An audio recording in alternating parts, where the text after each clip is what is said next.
سعيد برشا بالضيوف اللي نجموا يجي وحدنا، ولكن للاسف فما ضيوف ما نجموش يجي وحدنا.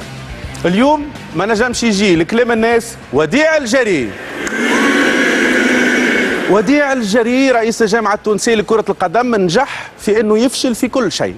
لا نجم نظم بطوله، لا نجم يرجع الجماهير، لا نجم يترشح في الشان، لا نجم يترشح في الكان، لا نجم يترشح لكاس العالم، وربح احتراز ومره اخرى ما نجمش يترشح لكاس العالم. وديع الجري قال لك خليوني نخدم بالكش نترشح في كاس العالم 2018 ولا تعرف نجم نترشح في كاس العالم 2022 بما انه تنظمها قطر واحنا بلد تابع قطر، دونك باش نترشحوا اوتوماتيكمون.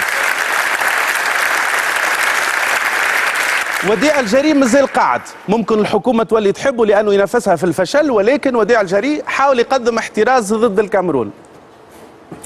صعيب برشا راك باش تنجم تربح وديع الجري احتراز ضد الكاميرون، اون بلوس الجامعه كيما الحكومه.